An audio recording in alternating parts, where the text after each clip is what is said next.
Motions and resolutions. Niska moves that House File number 2433 be taken from the table. I recognize the member from Anoka, Representative Niska. Thank you, Mr. Speaker and members. This is Representative Joachim's education finance bill that we need to take up off the table. It was calendared and tabled a couple of weeks ago, and we're going to take it up and pass it today. Thank you, Mr. Speaker. This is a non-debatable motion. All those in favor of removing the bill from the table, please signify by saying aye. Aye. Any opposed, say nay. No. The motion prevails. The Chief Clerk will report the bill. House File number 2433, an act relating to education finance. There are no amendments at the desk. The Chief Clerk will give the bill its third reading. Third reading, House File number 2433. Third reading. Discussion. I recognize the member from Hennepin, Representative Joachim. Thank you, Mr. Speaker and members. Before you is the K-12 Education Finance Bill that Chair Creech and I worked on with our teams. While this is not the bill I would have written myself or what Chair Creech would have written alone, it reflects a compromise that a dynamic of a tight house requires for us to fund our schools. I would like to thank Chair Creech for his collaboration, his willingness to talk through provisions and to listen to concerns. With your strong background in education, it is clear that you care about students and that you want them to have a quality educational experience. I'd like to thank our Ed Finance members from both sides of the aisle for your conversations and what you all bring to the table, and a special thank you to our co-vice chairs, Representative Clardy and Representative Bakeberg, for their extensive education experience that they brought to the table as well. And to our amazing nonpartisan staff and research team, Tim Strom and Christina Para, our non-fiscal staff, Solveig Beckel. We had Pages, Connor Beckel, who's left us for Brighter Pastures, and Natalie Warva. To our DFL partisan team, our CA Polly Sirkvenik, our CLA Robin Schmidt, and our researcher Marlish Beltrami Runquist, and our GOP staff, CA Jody Withers, CLA Janelle Bolka, and researcher Jacob Cowan.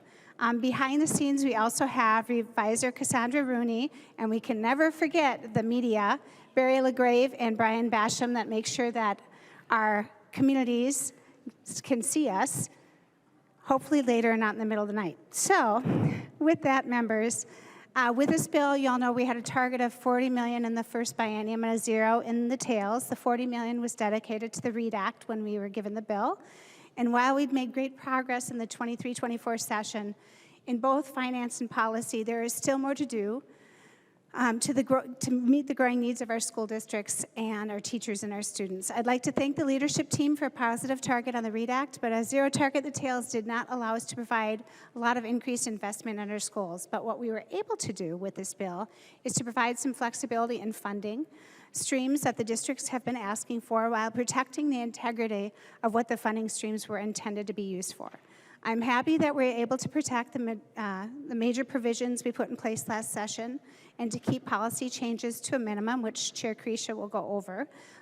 We were able to keep linking the general education formula to inflation and universal meals. We provided ongoing flexibility in a basic supplemental aid that school districts can cover costs going forward. That was Representative Bakeberg's bill. But of course, you've heard about our biggest disappointment, that we had to make an agreement to remove the unemployment insurance after the summer of 2028. The hourly workers in our schools play pivotal roles in our students' education and deserve the same benefits as other hourly workers across the state. And I'm pretty confident that we'll retain the unemployment aid for our school hourly workers during conference committee. But we were able to maintain the intended use of the funds for student support personnel aid for our licensed school social workers, counselors, nurses, and psychologists, and also to provide the district's flexibility in that language. We did have to slow the growth a little bit of the per pupil aid. All of us have been concerned about our state dollars being used and wanted to rethink legislatively appointed grants. So most of the grants we have in the K-12 arena are one-time funds, but there are a few that have base funding that were legislatively appointed versus a competitive grant process. Those grants were the Center for the Book, Starbase, Black Men Teach, the Teachers of Color and Indigenous Teachers Administration, and the Sane Foundation. We were able to keep the grant funding for the first biennium for most of them, but we took it out of the tails, except for the Sane. It got a little cut in the second year of the first biennium. And my hope is that next year we can figure out a process together which nonprofits could come with a school district and apply for a competitive pool of grant money through MDE. And I want to thank Representative Bennett for the work she did on some of the language around our grants, too. While we didn't have the funds to provide MDE, PALSB, BOSA, and the state academies are perpetual with their operating adjustments. We were able to keep their base funding as is, and also to fund MDE's litigation costs, even though it was a little below what was requested. Other investments, I'll be quick, $40 million, like I said, for the READ Act that will be distributed on a per-pupil basis to schools. Representative Clardy and Representative Miller, Representative Pierce-Vega and Representative Vernig, thank you for your work on that. We had a task force to examine compensatory revenue formula, Representative Feist. Funding the Minnesota Youth Council for the first biennium with Senator Murrah. We fund long-term facilities maintenance. Yes, we take care of roofs. This was a Representative Bakeberg bill, but a lot of our rural districts were asking for this as well. We fund consolidation transition aid from Representative Dotset's bill in both bienniums. We provide money for Math Corps, about $1 million over base in the biennium with Representative Rayrauer, MAP Stars from Representative Berg, intermediate SPED apprenticeship, Representative Clardy. We capture about $2 million of MDE funds that would have been canceled back to the general fund, and we got to use them. How we got to Representative Bakeberg's basic supplemental aid, we did some reallocations and reductions in 3 different pots of money. One of those was slowing down the growth in SSPA, the school support personnel aid, reducing the special education transportation reimbursement cost from 10% to 95%, and then we also reallocated the library funds. This basic revenue account can be used however a district wants, so that was the flexibility that folks were asking for. I will now turn things over to Representative Krisha to explain a little bit about the policy changes, and thank you. I recognize the member from Morrison, Representative Krisha. Thank you, Mr. Chair and members. House File 2433, and I'll just go through a couple of the dittos as well. I want to thank all the members of the committee. It was a fantastic debate. Thank my co-chair, Representative Joachim. Reasonable people can work through reasonable problems to get to reasonable solutions, and we have reasonable disagreements, and I believe that's where we are. We still have things to work out. I'll try to remember, Chair Joachim did a much better job of actually going through the list, but I'll go from memory. But I want to start with the nonpartisan staff and thank them, the researcher Jacob and Jody, who always is providing wonderful information and helpful. And of course, my vice chair, Representative Bakeberg. To the DFL staff, thank you, Polly and Mars. I have a special place in my head for you because I remember presenting a bill, and I was a little bit off on some things, and I watched you in the back of the room shaking your head as you were catching my misinformation. And so I won't go in unprepared again when you're in the room. I will be assured of that. So thank you for that, and to our pages. It was a fantastic group to work with, so thank you for all that. And I want to call out, I don't believe it was intentional, but Representative Vernig, who also worked with Representative Bakeberg on the long-term facilities. But that just speaks to the collaboration that happened here, and we have ways to go to get through conference committee and to get this educational bill worked out with the Senate and to go forward. Members, we were tasked with a difficult problem coming out of the November forecast, knowing that the trends were going the wrong way for our schools and our budgets in general. And the response that we got from the governor was a $680 million cut that targeted non-public schools and QCOM, things that, frankly, are just the wrong place to go. And we made a commitment in the committee that we weren't going to accept that was not okay. And thank you to the leadership for holding to that commitment with the targets of 40 for the READ Act and the 0, and then 0 on the tails. And I still think there's room to make that happen in some of the ways we'll have to get through this. But with that, I'll talk about the big item that's going to come up. One of the policy changes, and I understand there will be disagreeing and differing views on the repeal date of 2028 for the UI provisions. And members, in no way is this about saying that workers are less or more in anybody's minds. It's about trying to figure out, as you heard in the previous bill, how schools can actually provide better opportunities. And when we talk about how we move money from the libraries and student support, and we created the basic supplemental aid, the real impetus for that, as I was working through that and talking to the co-chair and the conversations, is how do we actually provide the environment to retain and recruit these workers? We don't want them to lose their job. We don't want to put them on the stigma of unemployment. We want them to have better opportunities. And there's a whole bunch of things that'll go with that. I'm sure those will come up for debates. But it's a differing viewpoint. It's a differing way to solve that problem, but it should be no way a demeaning approach on either side. So I think we'll get there, and I look forward to working on that issue and prevailing coming out of conference committee with that. When we look at this, we also have a number of things that come about, the compensatory task force. Thank you, Representative Feist, for that. And we do have to address that. We couldn't address that and the inequities that are in there now with the dollars we had, but that will be a way to look at that formula, look at those changes. Let's see, as I look through some of the other policy provisions we have here, happy to keep a lot of the programs that we have, and I know these were already brought up, but I just want to highlight them because it was well done. But the MAPS, the Youth Council, the Math Corps, and then we do have to work through the nonprofits and how those are awarded as well. Happy that we'll have a provision here that will set the ship correctly right on the career technical funding that happened with the pilot program for aviation that was done incorrectly, and MDE didn't help them with the reimbursement, and I think we're going to have that put together as well. There is a very good provision here as well. Knowing that we can't touch compensatory aid, we are able to adjust the concentration factor, give schools more local control, gives them more flexibility, and what I've heard from the schools is, hey, just let us solve these problems. We too know the budget's not great. We understand they know what we're wrestling with here, and they're asking to be partners in the solution. And in order to be partners, we have to remove constraints. And so by moving things into the BSA and by moving some of the mandates away from them, it's allowing them to do what we need, which is solve the problems locally. So I think those are all fantastic. Let's see. The facilities piece, I touched on that a little bit. And we do adapt with the school nutrition program.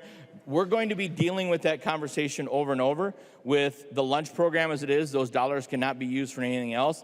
And as we build up surpluses, we'll probably be looking for those. What do we do with those? Because a dollar that's in a surplus account is not helping a student in any way, shape, or form.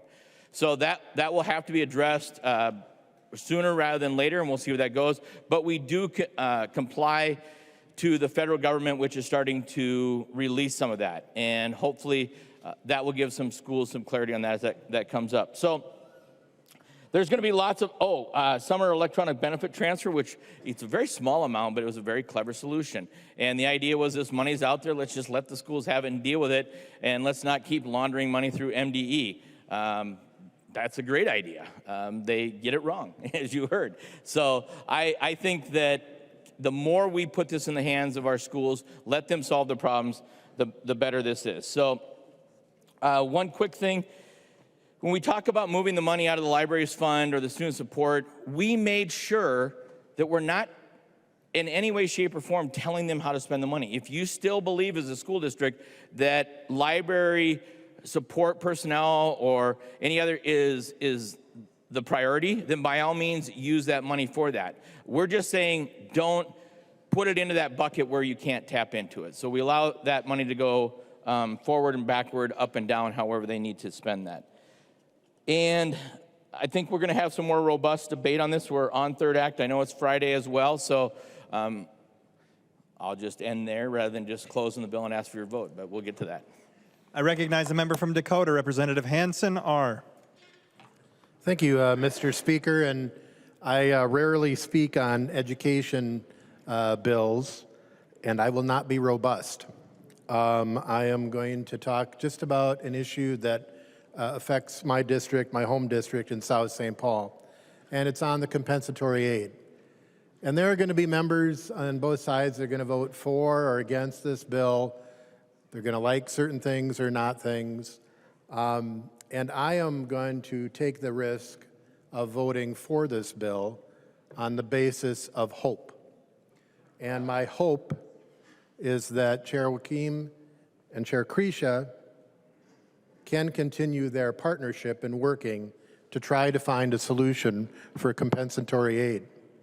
I just want to go through a little bit on what South St. Paul, if we look at the top 10 school districts, big school districts, Osseo, North St. Paul, and Okehennepin, huge student enrollment. South St. Paul has a student enrollment of 2,900 people.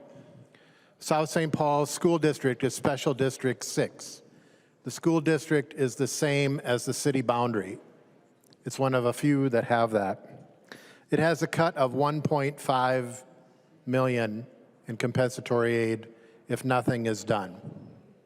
And I know Representative Feist is going to talk about the task force, but if nothing is done and the cuts go into effect, you could look at South St. Paul as being the top 10 loser, even though $1.5 million may not sound like much. If you take it by student, it's a cut of $517 per loss per student, $517 loss per student. Now, I'm happy when all of you come to South St. Paul. We have a lot of old buildings. We have a very old school. We don't have a lot of taxing capacity. We're kind of maxed out in that. So these cuts, though they may seem little, are a lot. So I'm voting for this, not for something that's in the bill, but something that I'm hoping could be on this bill when it comes back. And I know it's hard, and I know the target's low, and I know that it's a challenging thing. But I'm asking and hoping, not just for South St. Paul, but for the other districts, to at least hold harmless and try to get this worked out so the cuts don't go into effect and we can deal with this at our great school. So thank you, Mr. Speaker. I recognize the member from Ramsey, Representative Feist. Thank you, Mr. Speaker. I would also like to spend a minute on compensatory aid. The compensatory revenue formula was created to target additional dollars towards students who are underprepared to learn and not meeting academic standards. In the years since, the formula has clearly not been achieving its goals. We all agree that the formula has been out of whack for many years. The task force included in this bill is a much-needed start to the process of revisiting the formula to determine its purpose, what it is, and whether and how to achieve its actual objectives. I'm really excited to see what the recommendations the task force is going to have for us on how we can more strategically deploy compensatory aid to students who need additional investment in a way that directly results in their academic success. In the short term, we have another compensatory-related challenge. Last session's education budget eliminated the use of the income eligibility forms that are used to count compensatory aid. We transitioned at that time to relying only on direct certifications for participation in Medicaid and other social service programs. This created unexpected distortions in the distribution of compensatory aid. We need to address the reality that the current formula has resulted in a looming, illogical, devastating shortfall for a handful of districts, as well as including Columbia Heights School District, which I represent, as well as the schools in South St. Paul, Worthington, and 7 others, that would see a startling drop in compensatory aid if we do nothing this budget year to address it. In Columbia Heights, the Wealth and Poverty Index has not changed since last year. Nonetheless, the current formula would result in Columbia Heights losing $1,080 per student in funding. This is the equivalent of 85% of the teachers in one of its 3 elementary schools. If we don't identify a solution to the compensatory cliff that Columbia Heights and similarly situated schools are about to drop off, students will lose out as teachers are laid off and classroom sizes inevitably grow. I hope that when this bill comes out of conference committee, we have found a way to ensure that the unpredicted hiccup in compensatory revenue in the formula, that it is addressed so that we can avoid these truly random and harmful sudden drops for a handful of schools. And again, I want to thank the chairs for including the task force because this is a bigger problem. And I am really excited to hear how we can dive into it and come up with a better way to target these dollars effectively. Thank you. I recognize the member from Hennepin, Representative Green. Thank you so much, Speaker. So I used to serve on a school board, and when you take that role, you also take an oath. So the oath that I took as a school board member was, I swear that I will support the Constitution of the United States and of this state, and that I will discharge faithfully the duties of the office to the best of my judgment and ability. It's a serious promise, similar to the one that we take here as legislators, and even the one taken by the President of the United States. Part of that duty that I took was making sure our schools are financially healthy. And what that means is fighting for stable, sustainable, and sufficient funding, not just at the state level, but at the federal level too. This education finance bill is a step in the right direction, although I'd be remiss to say that I am disappointed that some funding for an attendance campaign is not included in here. That was my bill. But I want to focus on the linking of the per pupil formula to inflation. This is giving school districts, our school districts right now, more stability and predictability, especially at a time when the federal government is anything but. The president ordered an executive, or put in an executive order to dismantle the Department of Education on March 20th. I'm having trouble saying that because I still can't even believe that's happening. But it's having real consequences right here in Minnesota, especially for students with special needs, disabilities, or those living in poverty or struggling with hunger. $1.9 million Stop School Violence grant was canceled. $17 million for the Farm to School food program is gone. $900,000 in the American Rescue Plan funding for K-12, also gone. And it doesn't stop with K through 12. Over 13,000 toddlers in our state rely on Head Start, programs that are federally funded and now at risk. What happens to those kids when that support disappears, when they're trying to get ready for kindergarten? In higher ed, $22 million in grants were eliminated between the University of St. Thomas and the University of Minnesota, funds that would have trained over 500 special education teachers. 500 special education teachers at a time when we're already facing a severe teacher shortage. Members, who is asking for this? Because it's not our school districts, it's not our families, it's not our communities. And if we want our students to thrive in the classroom, and I do believe every single one of us in here wants that, we have to support the entire system around them. Our teachers, our classrooms, our bus drivers, the counselors, support staff. Everything is connected. I keep thinking about all those fourth graders that have been running around this building over the last couple weeks. One asked me, can you make a law that we can have recess 3 times a day?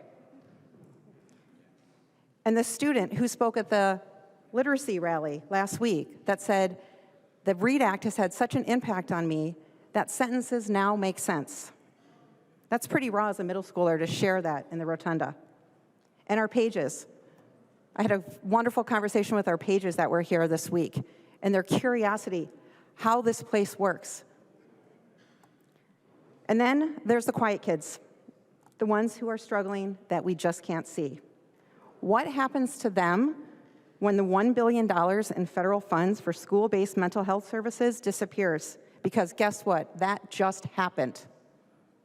The current president discontinued the nationwide bipartisan Safer Communities Act on May 1st. These rollbacks will affect every single student in our state, if not directly, indirectly. And it doesn't matter their zip code, background, or individual needs. I believe every child in Minnesota deserves a chance for a high-quality education. I do think we all agree on that. But we need to be doing more for our students, for our teachers, and for the whole system, not less. So by keeping the formula linked to inflation, this is a really good thing. This bill helps stabilize state funding. But we can't ignore what's happening at the federal level and in Washington. Our schools depend on that support, and our students need it. So I'm calling on every one of us in this chamber, in our role, to use our voice and our duty to advocate to protect federal programs and to do right by the students and families we all represent. I yield back, Speaker. I recognize the member from Olmsted, Representative Quam. Thank you, Mr. Speaker. And 3 of my school districts are in the bottom 6 per pupil funded in the state. But they still are performing fairly well. The district I live in was on the former board of.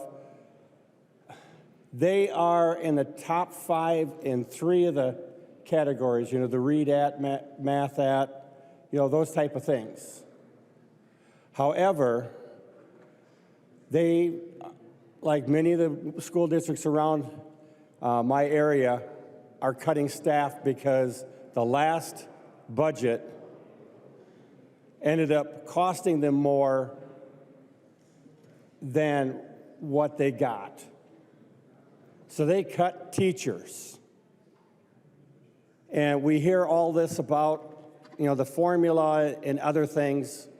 We need to start looking at, there's some stuff that's been done, supported by the formula, that those districts have been failing for decades. Instead of just saying we're going to throw more money in the formula, we have to look at what are we doing, what works, what doesn't. All of these things that we try should have a 3 to 5 year lifespan so that we are forced to actually look and see if they work. And if they work, maybe expand them. If they don't, then find and try something else, because I was around when we had a $5 or $6 billion deficit. I was on the Ed Finance Committee during that time period, and it was not fun. I heard a lot of angst about the pressure and stuff we were going through this time. The next budget is going to be worse. And I commend, there was a lot of good effort that we've given here and done, but this is the beginning. We need to look at what actually helps the students to get the knowledge and skills they need to pursue their dreams and succeed in life. That should be the focus on all of these bills. And that's what I've seen in some of the districts I've been involved with that have much less funding per pupil. 50, 60% less than some of the districts in the metro per pupil. The best way we can do that is allowing the districts to choose options that work. This bill isn't great, but it's a better step. It's starting to do the work, and I'm going to vote green. But we've got a lot harder work that we need to do than this. I recognize the member from Hennepin, Representative Nadeau. That was loud. Thank you, Mr. Speaker. Members, I'm glad that I followed Representative Green, because I think I'm going to try to build on some of the things that she talked about. You know, we've sat through and listening to the policy bill. We tried to find some common ground on, you know, are there some things we should change regarding some discipline? And you know, unsurprisingly, that vote failed 67-67. You know, I've watched in my short time down here as we've shifted away from, in the education industry and even in the healthcare, where I spend a lot of my time, we've shifted away from listening to the boots on the ground, the people, the teachers, the families in the education system, the psychologists, the social workers, in favor of advocates, in favor of special interest. And that's hurting our education system. I mean, today we're gonna vote on this finance bill that's really funding the infrastructure that one side of this chamber decided was the most important thing last year. Representative Green talked about, we don't have funds. We don't have funds because we're spending them on secondary and tertiary provisional components rather than those clear educational, evidence-based things that we know change people's lives. I'm going to read one short little paragraph that I got from the superintendent of the Anoka-Hennepin School District. I'm lucky enough to have the 4 largest school districts. I have Osseo, Maple Grove, I have Buffalo, I have Rogers Elk River, and I have Anoka-Hennepin.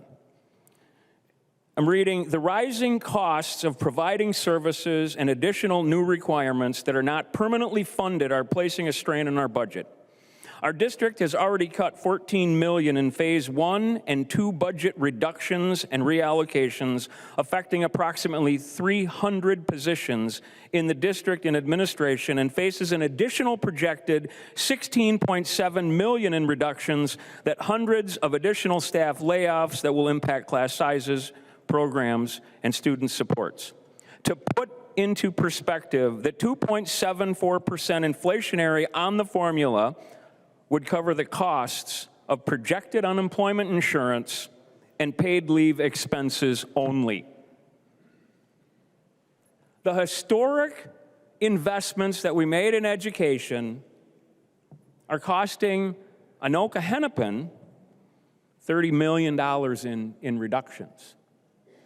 And I'm not arguing that those things, that some of the things that we put in place aren't good. I'm arguing that they're out of balance. You know, the reason I'm really here today and to stand here is that I'm fairly upset with the process that we've been able to hit this finance bill. The one thing that we haven't talked about today is probably the most important component in our education system, and that's our teachers. And as all of you know, I've worked for 3 years trying to improve teacher pensions. And I've hit barrier after barrier, and but I try to focus on those solutions. And I had 2 amendments that I wasn't able to offer today, Mr. Speaker, for whatever reason, because somebody made an agreement outside of my control that said we don't get to offer any amendments today. And I had 2 amendments that I wanted to offer that it would give in this body the ability to actually make real investments in our teacher pensions. These amendments, they would have dramatically decreased the cost to our districts, to the state, provided opportunities to reduce class sizes, improve workforce by ensuring that we're moving teachers into our school districts and giving teachers the ability to retire before they have to reach the age of 65 years old.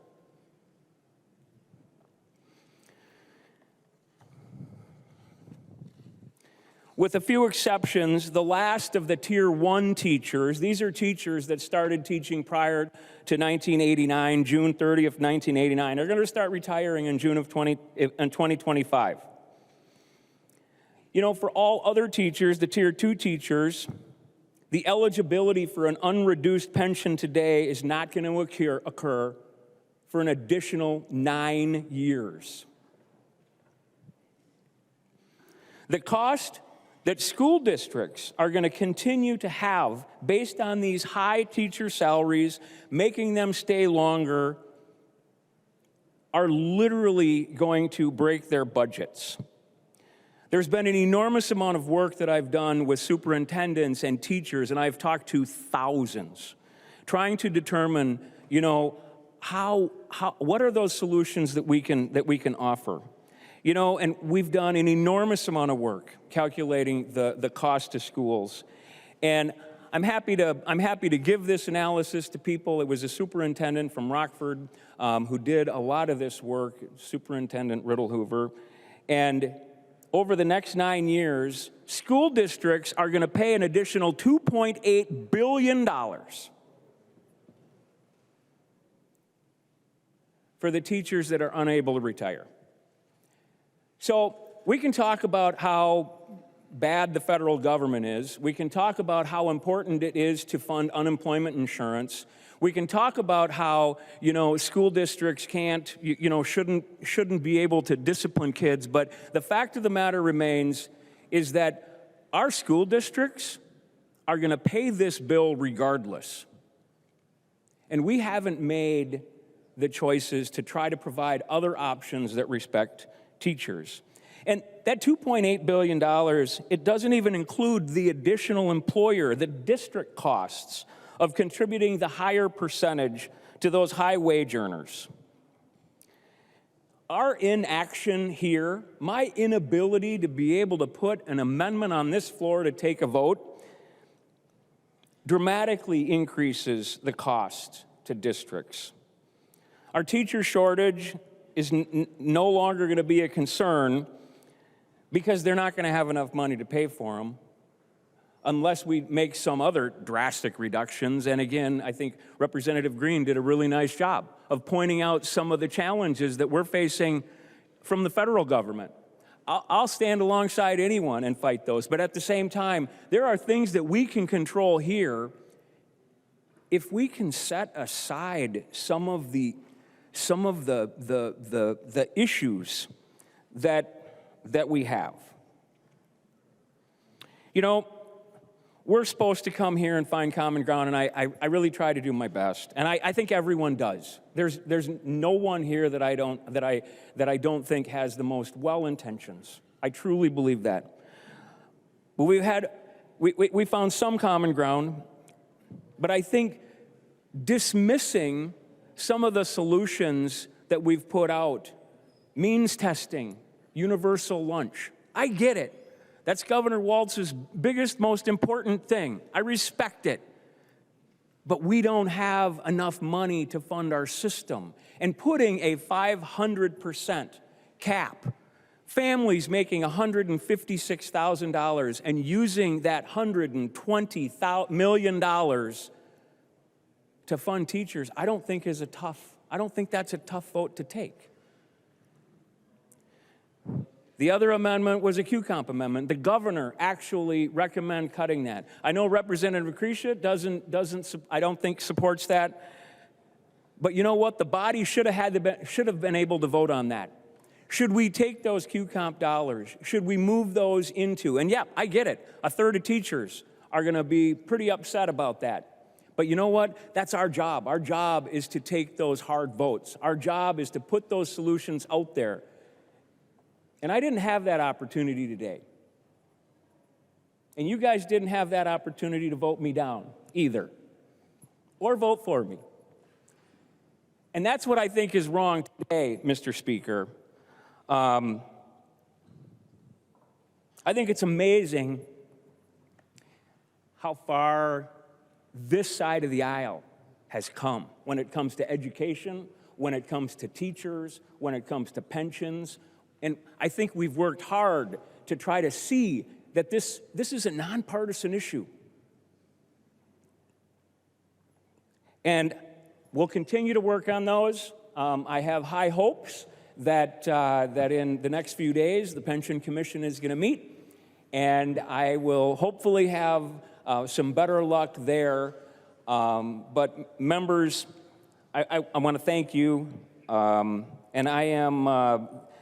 I look at voting for this bill with a little heartache, but I think it's an important bill that we have to pass. So thank you, Mr. Speaker. Thank you, members. I recognize the member from Anoka, Representative Ray Rauer. Thank you, Mr. Speaker. Mr. Speaker, I am very thankful for Representative Nadeau's thoughtful comments. I also greatly appreciate when you said we should listen to the folks with boots on the ground in our schools. So I want to share a story. When I was teaching at St. Francis Middle School in 2018, we came back to school that fall with 20% less staff than we had the year before due to budget cuts. It felt like there were not enough adults in the building to keep our kids safe each day. Due to staffing cuts, all our teachers and paraprofessionals were scheduled bell to bell, so there was no supervision for lunches. I ask you all to close your eyes for a minute. Now imagine 350 7th graders, that's ages 12 to 13, in the cafeteria with no supervision. I can tell you that didn't last very long and it didn't work very well. So I couldn't understand at the time why we were so broke. And then I would turn on the TV and I would watch the legislature.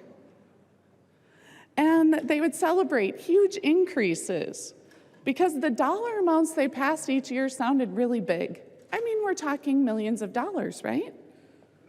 But in reality, those amounts weren't keeping up with inflation. For example, it might be multiple hundreds of millions of dollars, but it was 0.5% of an increase on the formula. That actually meant a cut to our schools each year, and I watched that happen every year from 2003 to 2023. So now our formula is indexed to inflation, and I got to watch that success also from the TV last year. And I am so glad to see that this has remained in our House Education bill. We must keep that provision there so that when we're all talking about an increase to our education funding, it's an actual increase. Mr. Speaker, I also want to share with you that I have a very special appreciation for our hourly workers. In the classroom, I could not have possibly provided the assistance and attention that our most vulnerable kids needed if I was all alone. Our paraprofessionals worked hand in hand with me, right alongside me every day. They keep our schools thriving.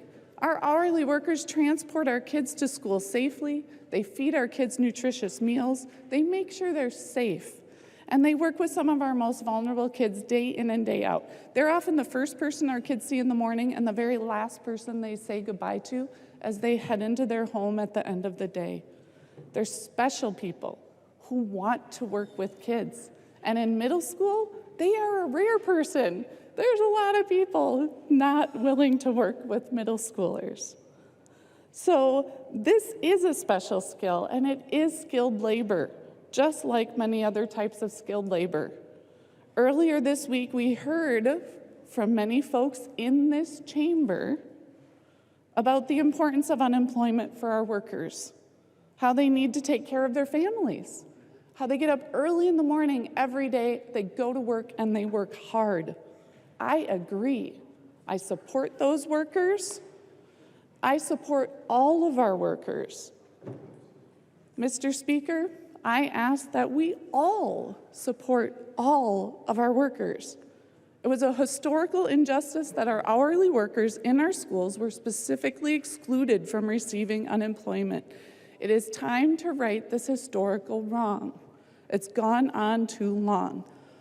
I will also be voting green, as Rep. Hansen talked about, with hope. I'm voting green on this with the hope that this will get corrected still before the end of our legislative session. Thank you. I recognize the member from Sherburne, Representative Lawrence.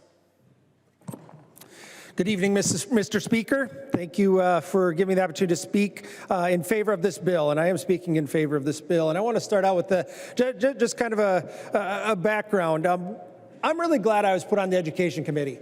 I don't come with an education background. I did go through a school and graduated, thank goodness, but I don't come with that background. I wasn't a school board member. I wasn't a teacher, but I come with something else. And I got a few reasons I want to share because I think we all come with different backgrounds that make us very effective in the committees that we're assigned to. And one of the reasons that I'm excited to be able to be a part of the Education Finance Committee is one of my predecessors. Many of you probably served with her, Representative Sandra Erickson. She was an advocate for education. She supported education. She served on the Education Committee for many, many years and worked on behalf of education. She's laid the groundwork for a lot of what we do here at this point in time. I've got 4 children that all attended public school. I'm proud to say that. All have done well. 3 have graduated. We're going to see in 2 weeks here if the third one does. I'm hopeful. He will. There's no question about it. He is going to graduate. But I've got to watch as they've gone through the public school education system. They've had some incredible teachers, wonderful teachers that took the time to teach, to educate, to share their wisdom, their knowledge, their understanding with my children as well as all the students that they teach. And we've talked a lot about teachers tonight as well and how we need to support them. They've had staff that do other things within the school, that come alongside students, to provide services on a selfless level, to support our educational system. And then we've got leaders. We've got our superintendents, our school board members. They're asked to make the hard decisions that are based on the decisions we make here, the decisions that we send down to our school districts that they have to deal with and make tough decisions that affect their students, their educational system, the educational environment, as well as their teachers. The other factor is that being on the education committee, we get to make some significant decisions. We make some major decisions, but the exciting part is that they have a direct impact on our future generations. And don't forget, that's what we're talking about today. The legislation passed today is going to be very minimal effect on the students that are in the classroom today. It's going to affect the future generations much more that are to come and go through our educational system and be the leaders of tomorrow. I want to thank Chair Krisha and Chair Joachim. I want to thank you each for your leadership in the committee. You guys did a fantastic job. We have a large committee, a lot of differing opinions, a lot of differing ideas that came to the table. You guys managed it well. Thank you very much. I had the opportunity to bring one bill before the Education Finance Committee, House File 56. Not a great bill, not a real glamorous one, but it dealt with safe school aid and student support personal aid. And it dealt with the idea of making it more flexible for our schools. I had a couple superintendents come in, Superintendent Ben Barton, my local school, as well as Nate Rudolph from another local school district in the area. They came down there, testified. And to the testimony of the committee, I think their testimony was well received. As they shared their heart, as they shared what their schools were going through, I felt their testimony was well received. And in addition to that, they echoed what I heard from many, many other school districts throughout the entire session and before, that the challenges, one of the biggest challenges they're facing is not having enough flexibility with the financing, or in finance, right, of what they're dealing with. And so I was glad that their testimony was well received. I'm glad that it echoed what everybody else had to say. And in addition to that, I appreciate the fact that the chairs in negotiations, they didn't take my entire bill, right? I mean, they didn't, probably nobody's right entire bill, but they did make provisions that brought in flexibility in the funding, answer to what the school superintendents were asking for, as well as flexibility in the application of how that funding is used. And I appreciate that. Although the whole bill wasn't taken in, the ideas and the principles that it brought forth are stepping in the right direction. Now, there's more that we can do. There's more we need to work together. We're going to go into conference committee, and our leaders are going to talk about some things with the Senate as well. Hopefully, we can make some more progress in that flexibility direction for our schools. Because remember, it's about the future generations that we're affecting, and the people that are serving right now are the ones that get to do that. They get to pour their life into the children and the students of our districts and prepare them for the future that lies ahead of them. Thank you, Mr. Speaker. I recognize the member from St. Louis, Representative Johnson P. Thank you, Mr. Speaker. We've heard a lot about what's in this bill, some of the good, some of the bad, some of the things we wish were not. I'm going to focus on one piece, and that's the repeal of the unemployment insurance for hourly workers. This benefit has helped those workers, our schools, our communities, and especially those kids that rely on those folks every single day. Earlier this week, we talked a lot about unemployment insurance and how that impacts people. We heard that it's a critical lifeline. We heard these workers are under a lot of stress and this would bring some relief. We were asked, are we willing and finally going to support workers and their families, or are we going to tell them we no longer care about you? We were told that families are watching this and they don't want to be used as a bargaining chip. We were told that people are depending on these benefits. These workers have unique skills and they cannot easily be replaced. And we were told that these workers are not just numbers on a page. They are real people represented by people in this body. They are parents trying to put food on the table, pay their mortgages, and give their kids a shot at a better life. Today, we have the opportunity and responsibility to stand by them. I could not have said it better myself. But over this session, we've also heard that this is just an excuse to pay people for their summer vacation, and we need them to contribute to our economy for everything to work, and that they're being paid not to do anything when there's work to do, and that somehow they are taking from some because of this refusal and unwillingness to work. To be clear, this was directed at a different group of workers. This was directed at our hourly school workers. This is not something that we would say to those other seasonal workers, those carpenters, those operating engineers, those laborers. This only applies to school workers.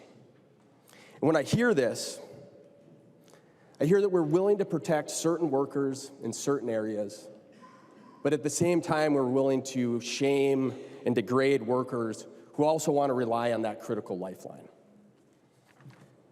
Yesterday, I spoke with one of those steel workers that's impacted up on the range about the vote that we took earlier this week,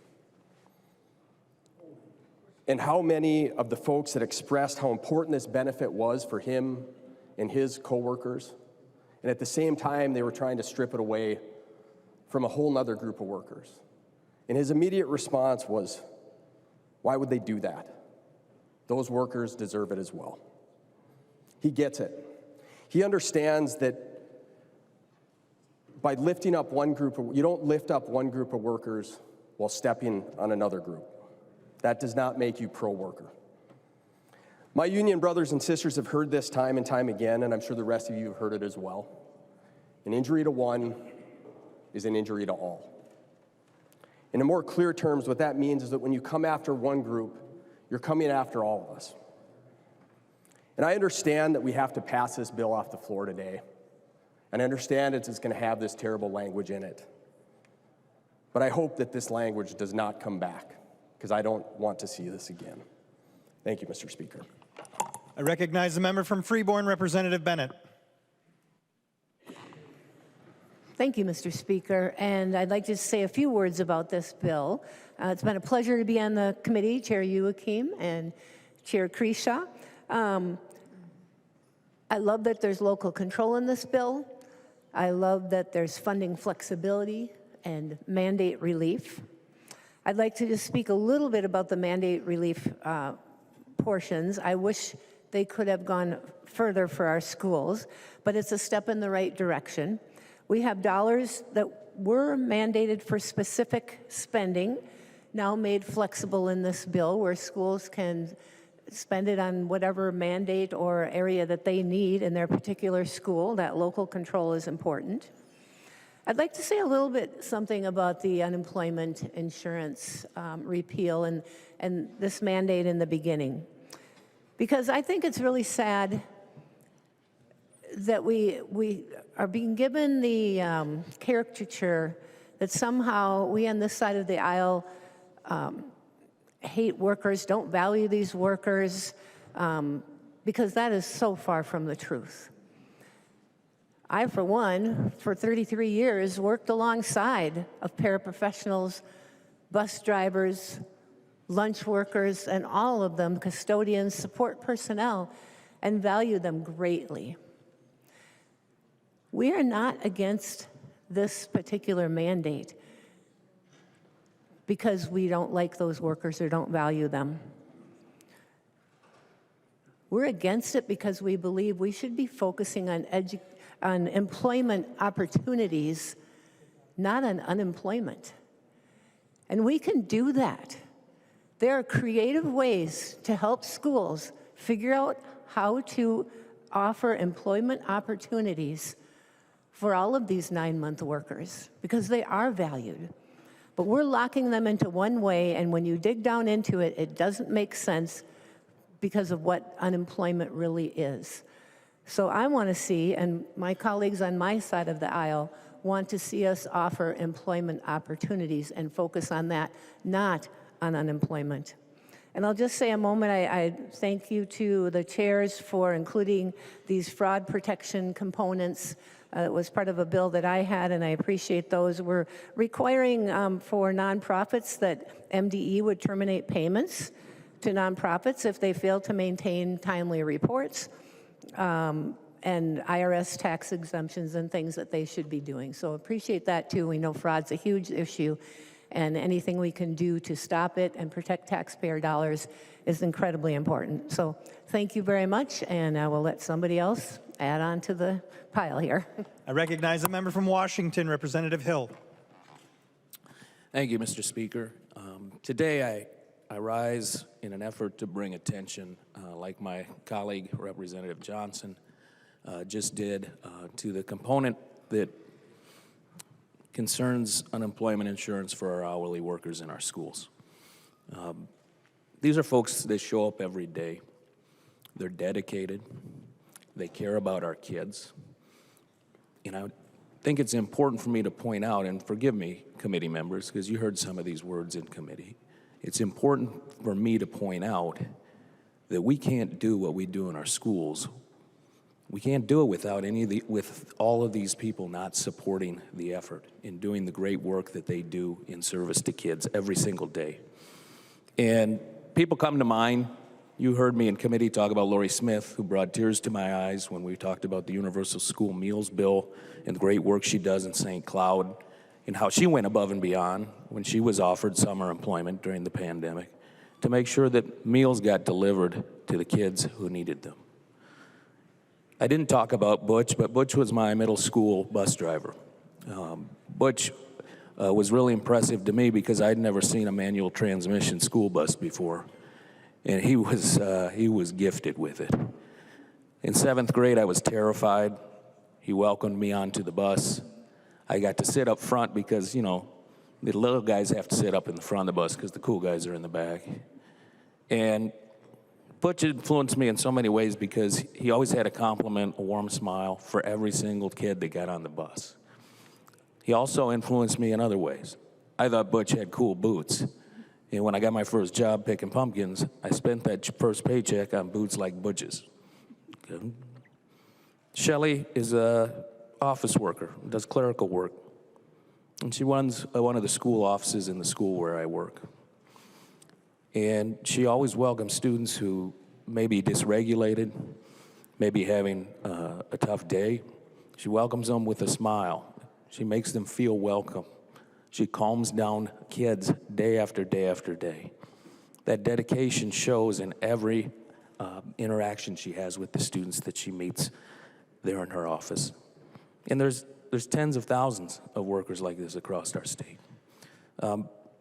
My committee members also heard me talk about my mother. My mother was a paraprofessional for 25 years, and she too loved her work and was dedicated to service of the kids that she served in elementary schools. And regardless of the assignment she received each year or which building she was assigned to, she towed that line and loved it. And it wore her out. I saw the toll that her work took on her.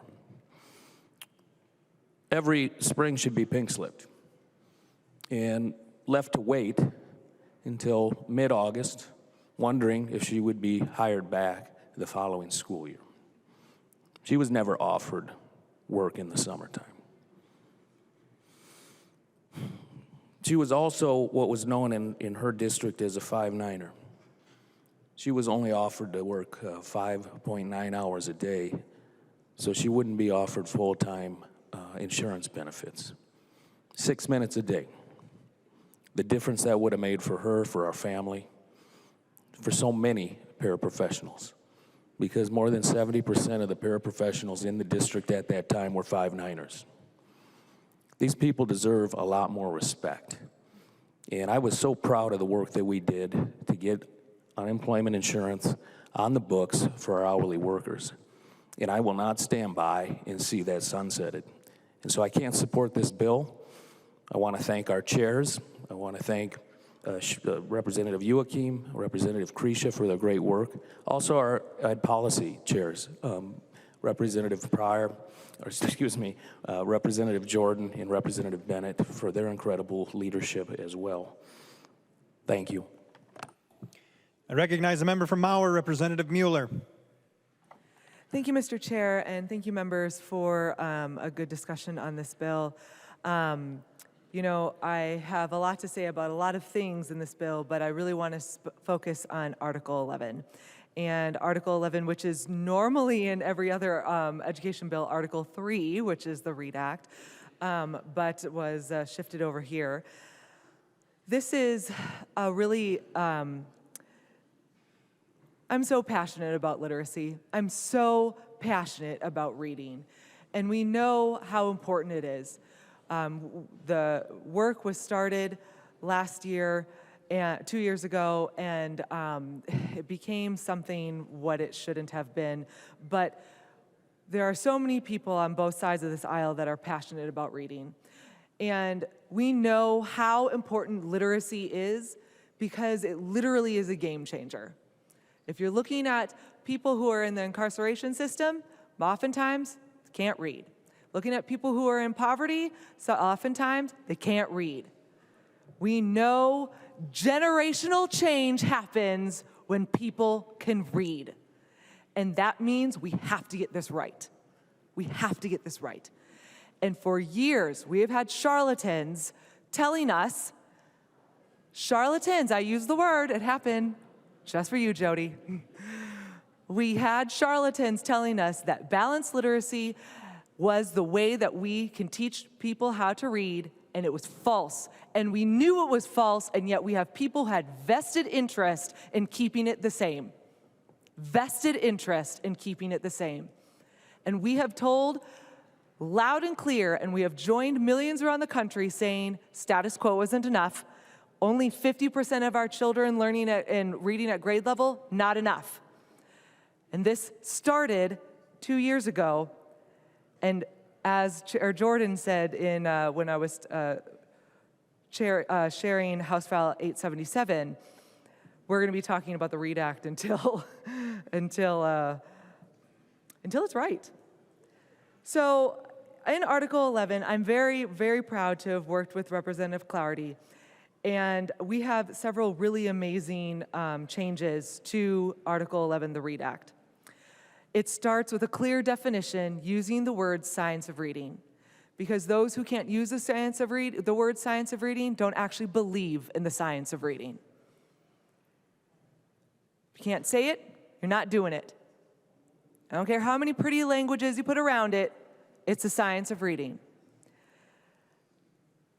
And so we start with a very clear definition of that. I'm very excited that, and I don't see her on the floor, but I'm really excited to have worked with Representative Perez-Vega to put in dual language in the bill to talk about what many of our families are choosing to have immersion language programs and what that looks like and how they can comply with the READ Act. And so Representative Perez-Vega worked really hard in her district, talking to so many people, and came with some great language. There's a couple of tweaks, but we were able to put this in the bill, and that was really exciting to add that. We have rubrics put in here that are about the science of reading and only the science of reading. In February 17th, I received a letter from Hopkins that said that when we have looked at curriculum for reasons other than the science of reading, it has unintentionally led to the exclusion of high-quality, diverse ELA programs from the Minnesota Department of Education reimbursement list. I know there's good intentions, but this, if you're not focusing on simply the science of reading and you're trying to do some other things, it has led to the omission of rigorous, evidence-based curricula. And so we wanted MDE to tighten up those rubrics, and we wanted to make sure that the rubrics that they used for curriculum was only based on the science of reading. Really important.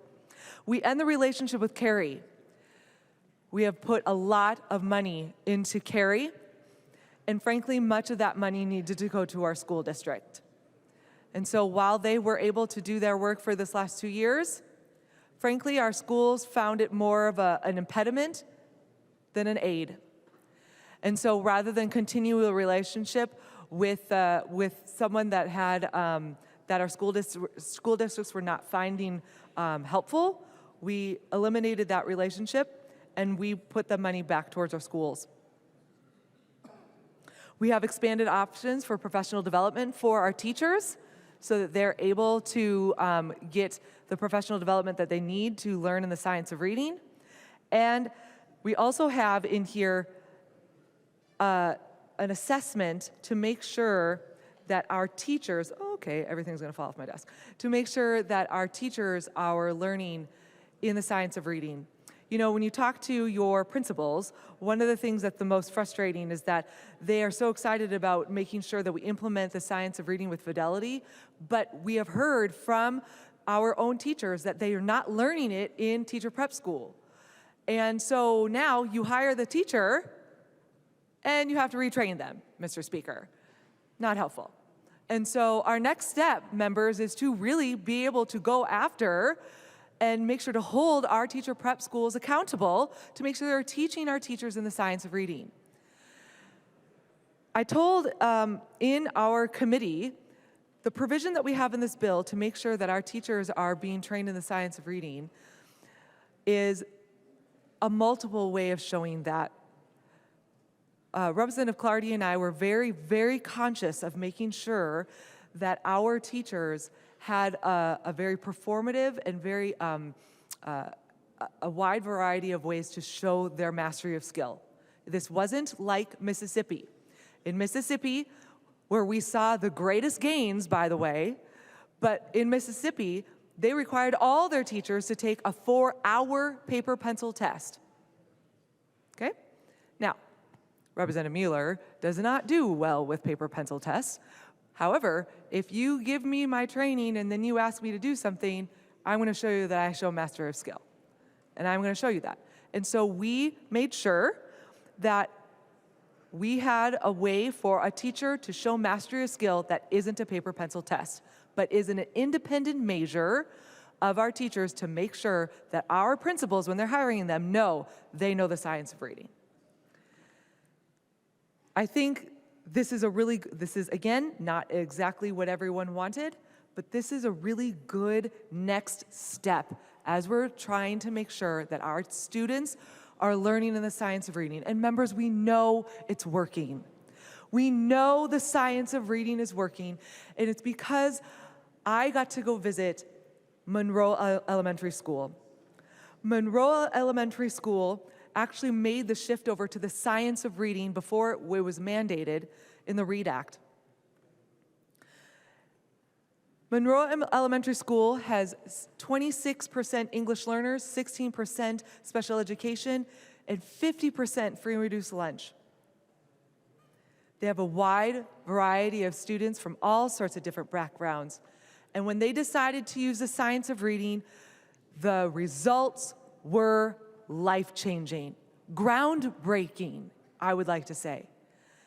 In their MCA reading progress, we saw statewide that only 18% of our level improved. 42% maintained their achievement level, and 40% actually did not meet standard or decreased. That was statewide. At Monroe Elementary School, it's completely flipped. Because of using the science of reading, 41% had an improved achievement level, 30% had a maintained achievement level, and only 28% did not meet standards, and that was in 2023. When we look at their kindergarten class and first grade class using their, in the spring of 2024, it shows that 90% of their students are reading proficiency indicators. 90%. And that doesn't have anything to do with skin color, because we're saying, okay, our Latino students here, 84% show mastery of skills, proficiency. Asian students, 91, black students, 84, white, 93, and multiracial, 90%. It's because it is using the science of reading. And the teachers are noticing the difference. They said it's hard to move a system, but they're saying the structured, Sequential and repetitive nature of the science-based reading curriculum is what's making a difference. They are noticing it's building confidence in and their skill, and that the parents are noticing a substantial difference in their children's confidence and skills, which they attribute to the curriculum and culture. Members, we can't get this wrong. We are seeing what happens to a generation of children that have been taught with balanced literacy, and we see what we get. 50% of our kiddos can't read at grade level. And we're seeing one who holds fast to the science of reading, they're seeing change. They're seeing growth. And these kids are going to be able to break cycles of poverty. They're going to be able to break cycles of incarceration, break cycles of injustice. They're going to be able to do that because they can read. And because they can read, that's what's going to create equity. That's what's going to create freedom. That's what's going to create a future for them. And so, members, thank you so much for being able to support this bill if you can. And thank you, Representative Clardy, for being such a good partner with me as we go and we change literacy for our students in this state for the next generation to come. Members, I ask you to vote green. I recognize the member from Hennepin, Representative Greenman.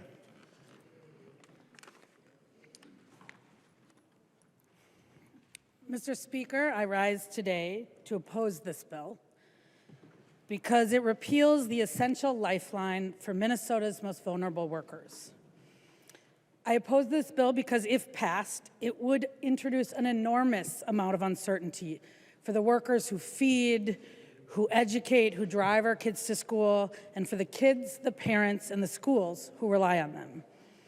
This is an education finance bill, and it should be focused on educating kids and supporting them.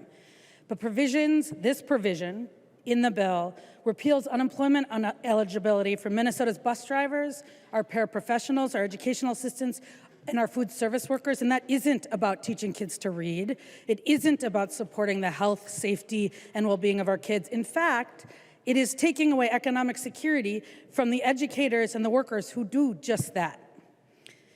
It will strip the lowest paid workers of the security and access to unemployment insurance that every other employee in Minnesota already has.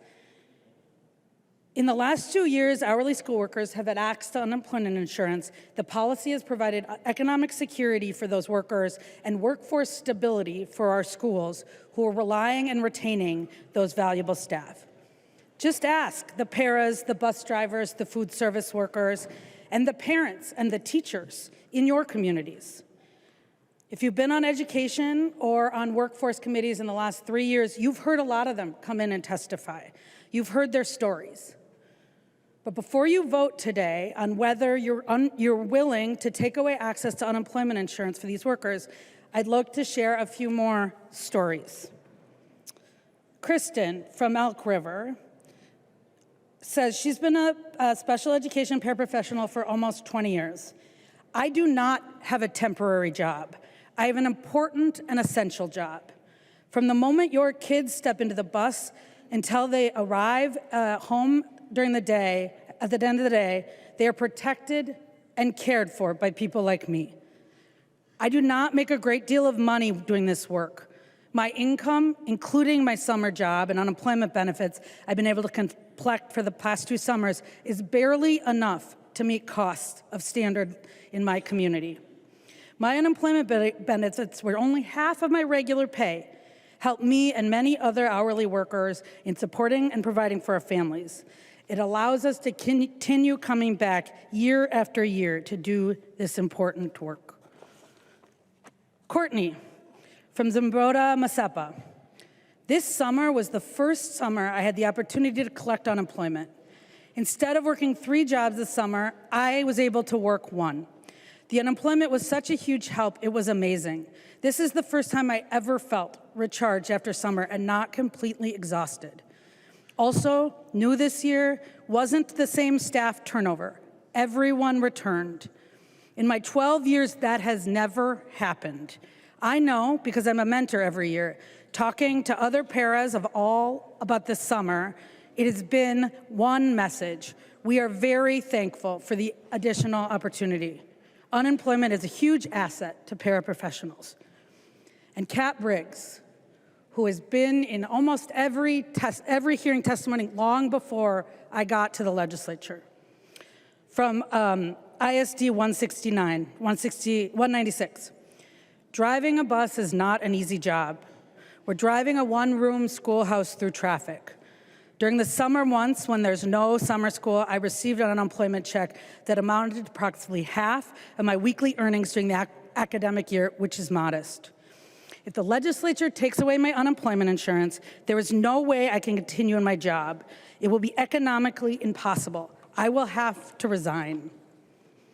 Politicians tell us all the time how much they appreciate our work, but for most, it's just talk. Laws like UI are more than lip service. The Minnesota legislature showed us that you value us and you work and the work that we do. It took 80 years to correct this injustice. It took 20 years to repeal this exclusion. And the 2 years that workers have had on unemployment insurance has been life-changing.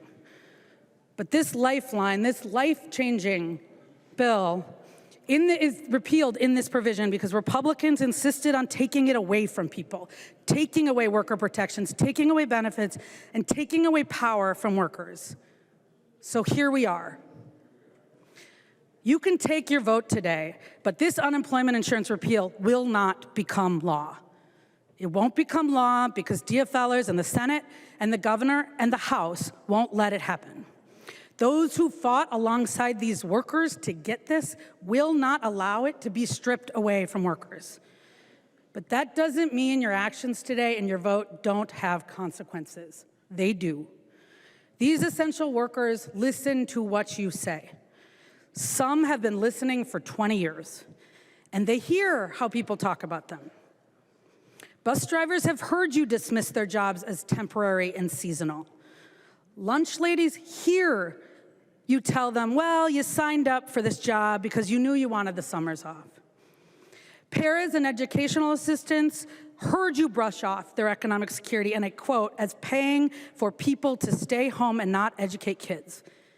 They all hear you telling them that, and their message they are receiving is that their jobs are less worthy, less important, and less essential than every other worker who has access to unemployment insurance.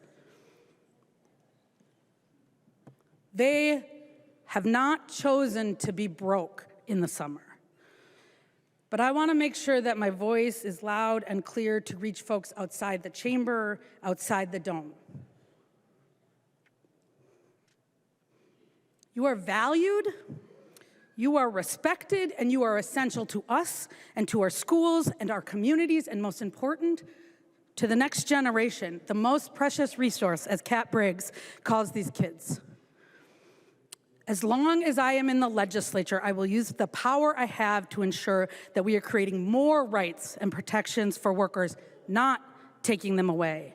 We are not going to leave workers behind, and we certainly aren't going to roll back economic security for these workers or any other workers in any industry, in any zip code. I will make sure that I know that there's lots of people here fighting for, and you have my promise for those workers who've worked so hard to get this, that we will not go back, we will not roll back those benefits. Members, vote no. I recognize the member from Scott, Representative Bakeberg. Thank you, Mr. Speaker, and members. Before I talk specifically about this bill, in the upcoming weeks, we are going to students across the state are going to be graduating from high school. So I think just take a moment and say congratulations to the seniors that are going to be graduating, but also take a moment and thank the people that actually make that happen. So it's the teachers, it's the hourly workers, it's every single person that works in a school. And I think I want to also touch on another reality, and I had a conversation recently with a colleague, and I was talking to him, and I asked him if he was okay, and I had to ask him twice, and he he reiterated what I have heard over and over and over again, that people are exhausted. They're exhausted with the tension that normal educators are in on a daily basis. They're exhausted with the concerns that they're facing on how they're going to meet the needs of the kids in front of them. They're exhausted about trying to balance budgets. That's the reality.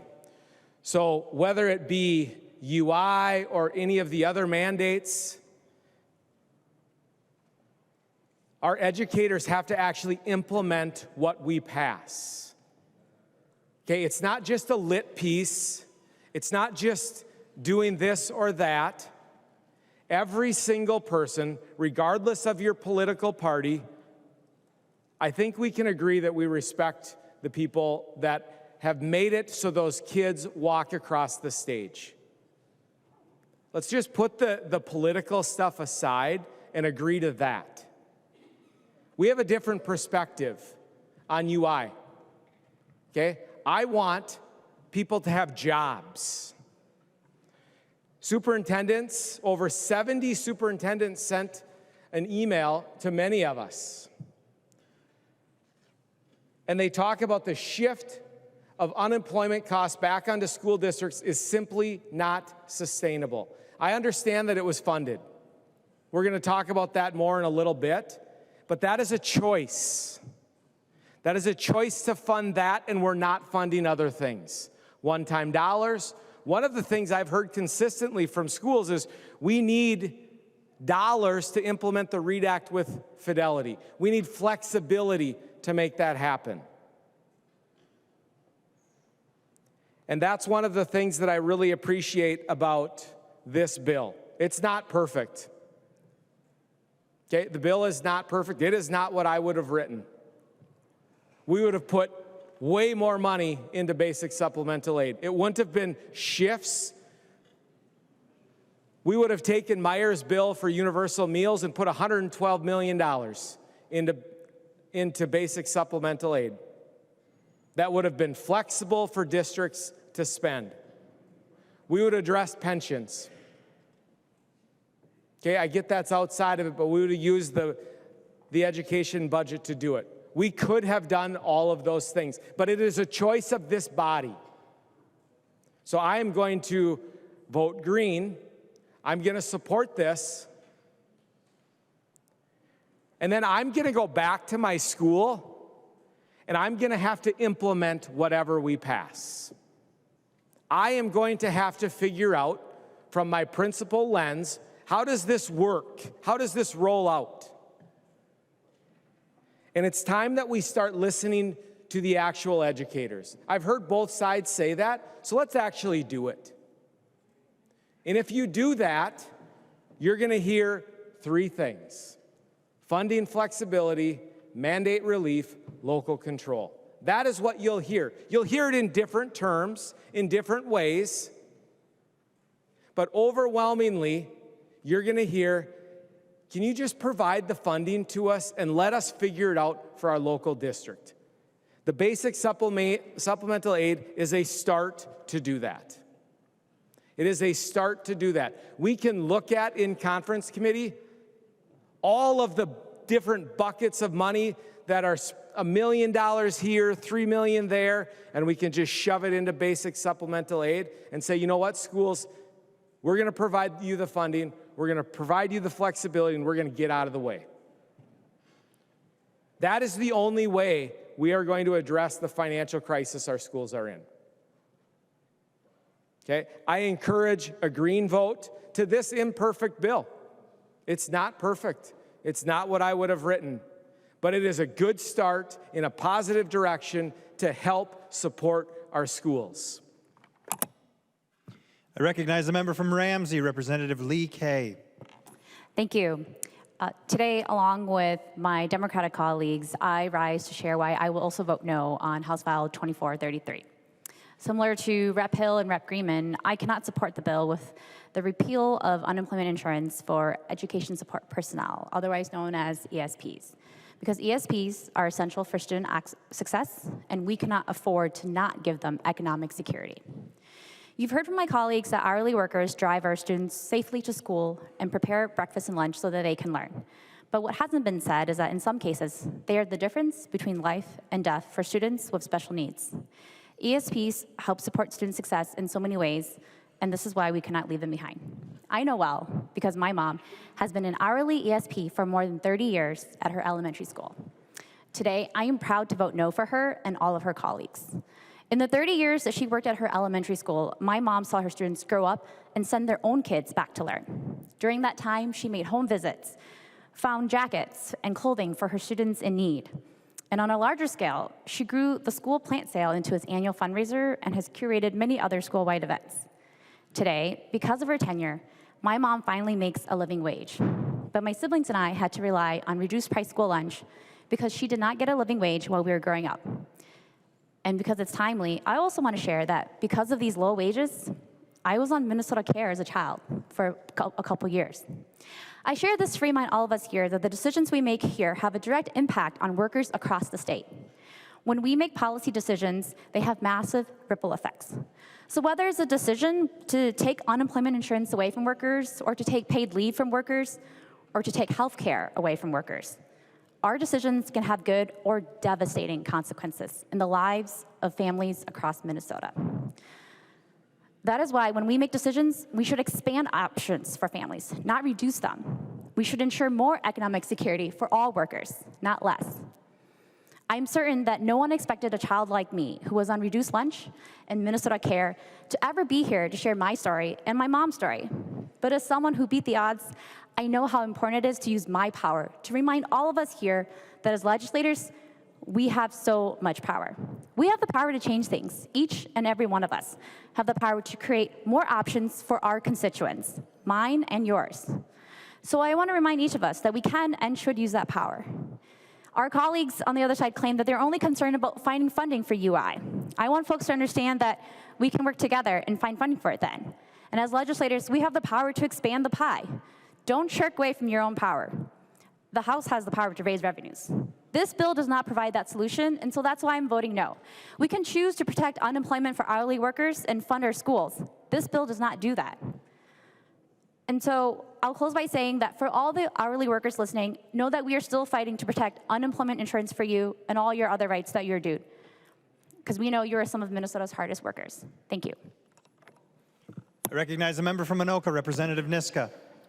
Thank you, Mr. Speaker. Members, let's be clear about what's happening in Minnesota right now. Schools across our state are in crisis. They're facing deep budget cuts. Teachers are being laid off, and students are suffering as a result. The sad reality is it doesn't have to be this way. Just 2 years ago, Democrats stood in this chamber and claimed they had passed the largest increase in education funding in state history. But if that were true, and if it had actually worked, then why are our schools in worse shape than ever before? The answer is simple. Democrats paired funding increases with over 65 new mandates that crushed our schools and blew up their budgets. Over the past several months, House Republicans have done what Democrats failed to do. We listened. We sat down with superintendents, educators, school board members, and parents from every corner of our state, and the message was loud and clear. Mandates from St. Paul are strangling local schools. Today's bill is a direct response to those conversations, and it delivers on our promise to put the success of schools and our students first.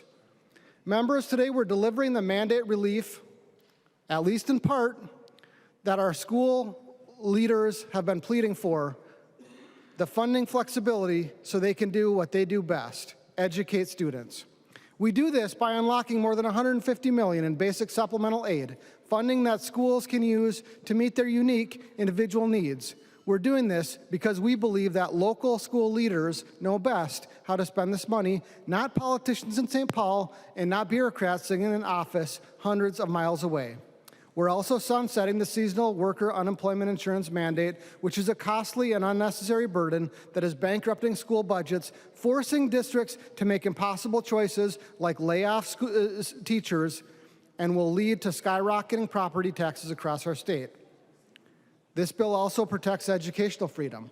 Republicans stood strong and stopped Governor Walz's harmful proposal to eliminate non-public pupil aid. That means families that choose private, religious, charter, or homeschool options will continue to receive support for things like textbooks, nursing services, and transportation. Because parents, not the government, should decide what education is best for their children. We're also making sure that taxpayer dollars are spent responsibly by including important oversight provisions that eliminate funding for politically connected nonprofits and make sure that the Department of Education has the authority to cut off funding for nonprofit organizations like Feeding Our Future that fail to file basic forms like a 990. Members, simply put, this bill funds schools, not bureaucracy. It begins to fix the mistakes of the past. It puts students first. Let's do what's right for our schools, our teachers, and our kids. Please vote green. I recognize a member from Dakota, Representative Clardy. Thank you, Mr. Speaker. So as a teacher, we know that strong communities, strong schools make strong communities, and strong communities make a strong state. So we had a great movement in that area last year when we created indexing on the education formula for inflation. And what that did is it helped schools not have to deal with an unpredictable funding source. Just think about yourself.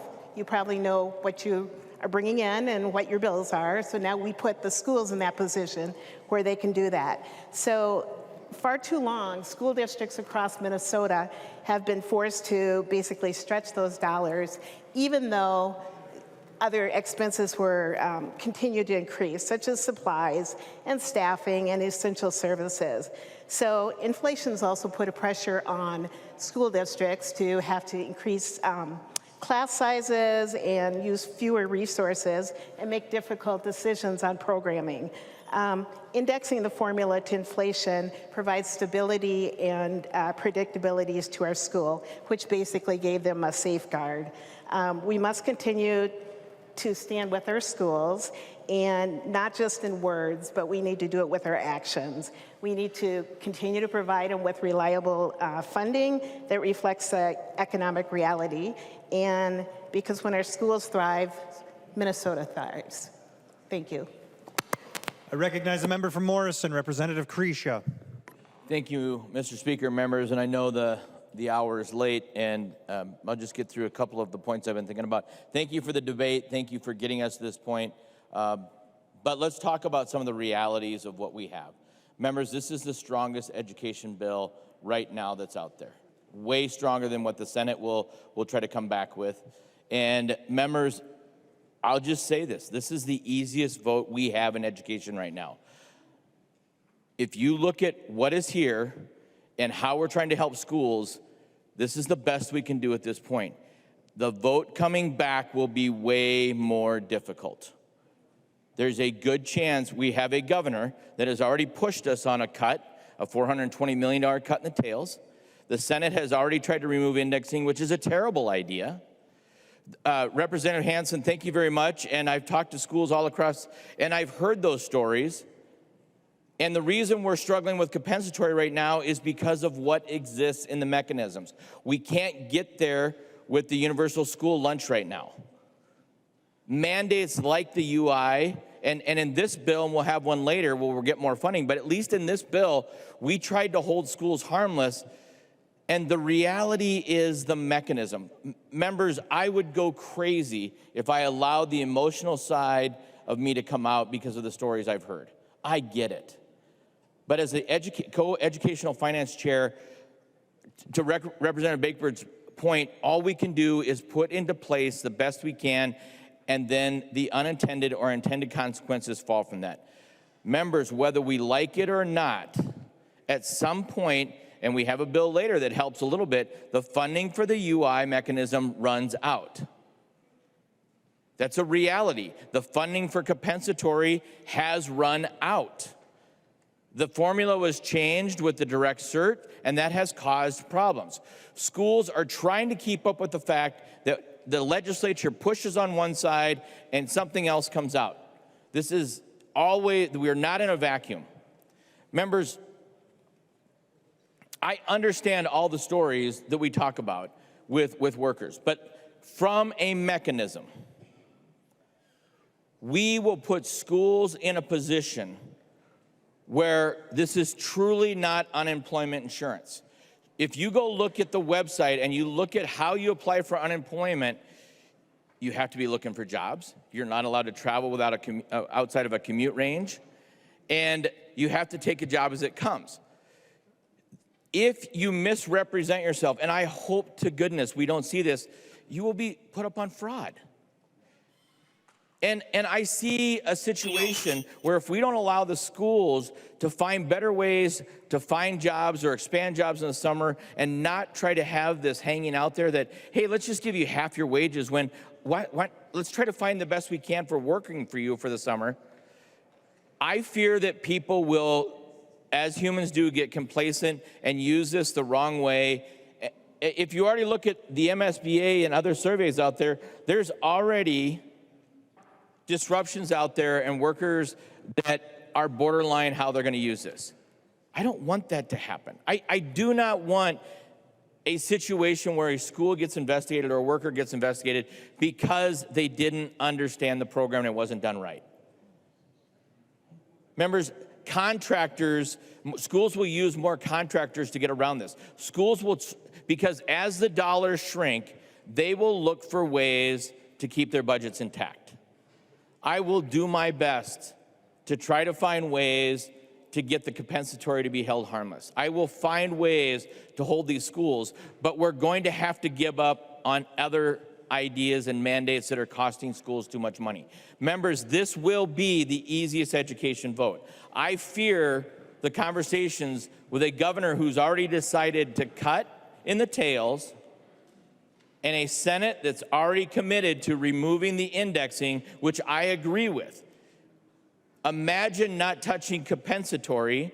Imagine the indexer having to be reduced to make the tails balance and the vote that will ensue after that. Members, I'm telling you, from my perspective, this is the easiest green education vote. This gives us a strong position to go in because the governor's already demanded a blue ribbon commission that's going to go into special ed, cross subsidy. Members, think about that. We are already talking about having to fight against cuts to kids. That's going to roll into schools cutting staff and class sizes going up, and away we go. This isn't urgency you hear, this is fear. This is the superintendent's conveying to me, we're in a very difficult spot. Members, the bill we're going to have later also has a date of when the funds are going to run out. So you will be voting for dates on the end of UI. It's just, is it the funds running out? Is it the repeal? But at some point, this will come to an end because it is unachievable and the dollars aren't going to be there. That's just the reality of what we have in front of us. I could be wrong, and the next education finance team, after the next biennium, who wins the next election, maybe they will have wonderful solutions, but I think that group is about to face the scariest of the scary. So members, I urge a green vote on this. I urge a strong position going against the Senate and trying to prevail. I recognize the member from Hennepin, the author of the bill, Representative Joachim. Thank you, members. Thank you for this stimulating discussion. You guys have heard me say this many times, but it's worth saying again. 2023-24, we did have historic funding, but it wasn't enough because when you have 20 years of underinvestment, 4 of those years being a 0, compounding interest is math. And they dug a hole. The districts had holes to fill, and we only could get to about 1/3. So when I hear that the districts just need flexibility in their funding, no, they need more money. Indexing will help turn that ship around. That's why it's so important, because think about what we're facing in the coming years with the economy. If we didn't have indexing on, our districts wouldn't be getting any increases. Now they are. And I just want to put a plug in for 23-24 and the work we did on the Office of Inspector General and the parameters we put in. And thank you, Representative Bennett, for helping us add to those. But that work had already started. And part of that work and accountability is, yes, members, policy. Policy is accountability for our children and our taxpayer dollars. And that is why sometimes we do have to tell districts what to do, like, hey, you should let your kids wear, your Native American kids wear tribal regalia to graduation. And no, it doesn't cost you any money to treat a child with respect. So that is where I think we could probably all agree, but sometimes I wonder. And I want to thank Representative Nadeau for his work on pensions. I have a husband who did make Rule of 90 by 1 year, but we traditionally don't take money out of K through 12 to fund pensions. And our teachers we do have to recruit more. We do want to have the retirement pension and retain them, but we also need to respect them so that they want to stay in our schools. Just like we have to respect our hourly workers, who, by the way, are not seasonal any more than a teacher is, because they work the same months. So I'd hope we'd think about that as we're going forward. I am personally excited to go into conference with this bill, all except for the UI repeal, because I think we put together a good bill. And you know what? I think we'll do pretty good when we get to conference committee. But I'll end here just by saying, as we move forward, we really have to think about funding our schools a little bit better than we do. And that means more money, not just moving money around. And I want to thank all the teachers that are on both sides of the aisle and all the administrators. And you all know, paras, I'm a para, we've all been in the schools. Things have changed a lot since some of our folks have been in schools. And we do need to respect those boots on the ground. And you heard that from Representative Clardy and Representative Hill, Representative Mueller. It is about respecting the folks that come up to talk to us and send their representatives up to talk to us. So thank you, members. Vote how you will, and I look forward to bringing this bill to committee. Thank you. Seeing no further discussion, the clerk will take the roll.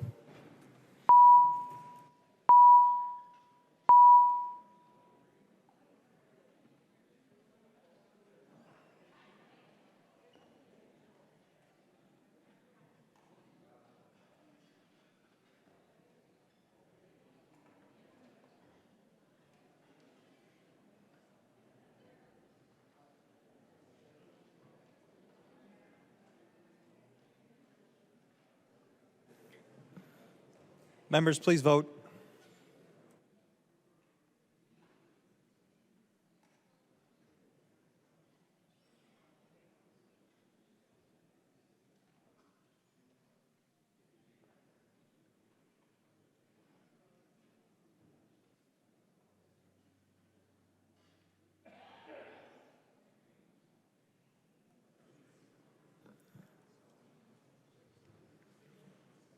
The chief clerk will call the names of the members voting remotely. Katiza Watun. Katiza Watun votes aye. Katiza Watun votes aye. Kraft. Kraft votes aye. Kraft votes aye. The clerk will close the roll.